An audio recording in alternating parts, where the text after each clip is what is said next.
रोहित की दीदी समीक्षा की शादी अर्पित से हुई थी। रोहित 20 साल का था, जो कि अपना पूरा दिन मोबाइल पर ही निकालता था। कभी पबजी खेलता तो कभी यूट्यूब चलाता।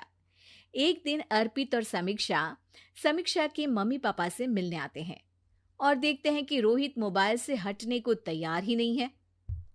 अरे रोहित, तुम्हारी तो आईआईटी की परीक्षा है ना? तुम तैयारी नहीं कर रहे हो परीक्षा की? वो सब तो मोबाइल पर ही हो जाएगा। ये देखिए, ये है गूगल।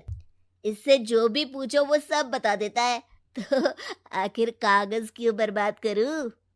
अरे पर तुम इन प्रश्नों की तैयारी बिना लिखोगे कैसे? उसमें क्या है, ये देखिए नोटपैड, बिल्कुल कॉपी जैसा है, इसी पर कर लूंगा।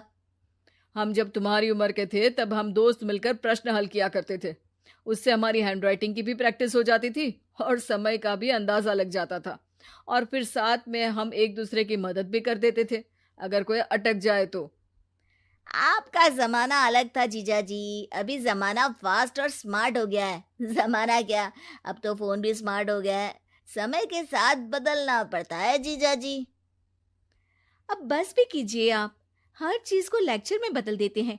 रोहित अच्छा कर लेता है परीक्षा में। इतने में अर्पित के सास ससुर जी आ जाते हैं हॉल में, और अर्पित इस बारे में बात नहीं करता।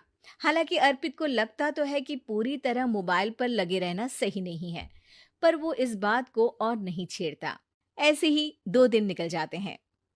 समीक्षा, मुझे काम से फोन आया था, मुझे वापस काम पर लौटना पड़ेगा।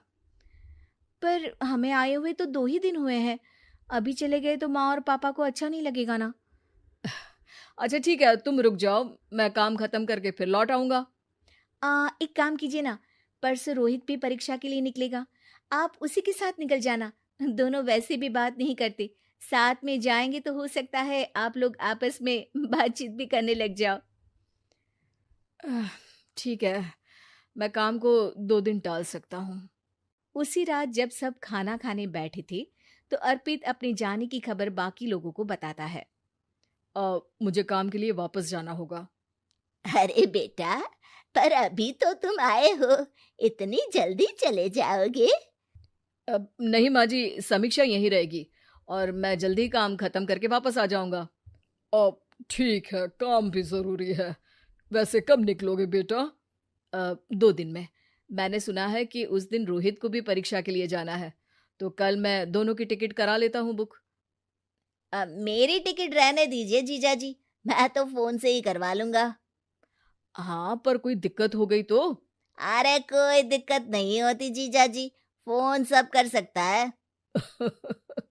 हमारे फोन के रिचार्ज से लेकर टीवी का रिचार्ज सब रोहित यही फोन से बैठे बैठे कर देता है। अब ये नई चीज तो हमारे समझ के परे है, पर अच्छा है कि रोहित जानता है। हमारी मेहनत इतनी कम हो गई भाई। हाँ, पर अगर टिकट नहीं मिली तो? अर्पित की बात पूरी होने से पहले ही बिजली चली जाती है।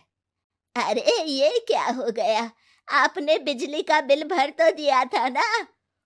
अरे नहीं, मैं तो भूल गया था। अरे टेंशन मत लो माँ। देखा जीजा जी, आप बिजली का बिल भी भर सकते हो, समय बदल गया है। एक बार फिर अर्पित इस बात पर बहस नहीं करता। अगले दिन जाकर अपनी टिकट करवाता है और पैकिंग कर रहा होता है, जब शाम को अचानक से रोहित के चिल्लाने की आवाज आती है।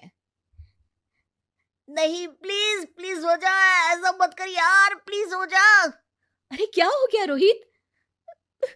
दीदी, सर्वर हैंग हो गया, मेरे टिकट मेरी टिकट नहीं हो पाई दीदी। क्या मतलब टिकट नहीं हो पाई? इतने में वहां रोहित के मम्मी और पापा भी आ जाते हैं। अरे क्या हो गया? माँ, मेरा टिकट नहीं हो पाया, सर्वर डाउन हो गया। अरे पर तूने तो बोला था कि हो जाएगा। हो जाता है, पर अब क्या करूं, ये क्या हो गया? अब कल की तो कोई बस भी नहीं है, ना ही अब टिकट मिलेगी ट्रेन की कल के लिए। मुझे तो कोई रास्ता नहीं दिख रहा।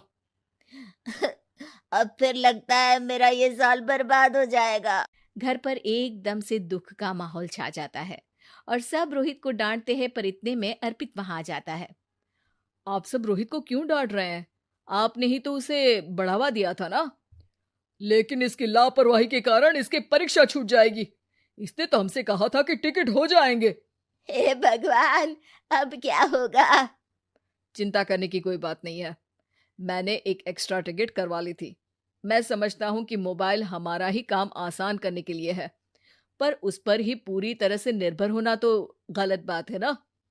रोहित टिकट को देखकर बहुत खुश हो जाता है और जोर से जाकर अपने जीजाजी के गले लग जाता है। सॉरी जीजाजी, मुझे आपकी बात ध्यान से सुननी चाहिए थी, पर थैंक यू सो मच। हाँ बेटा, तुमने तो इसका भविष्य बचा लिया।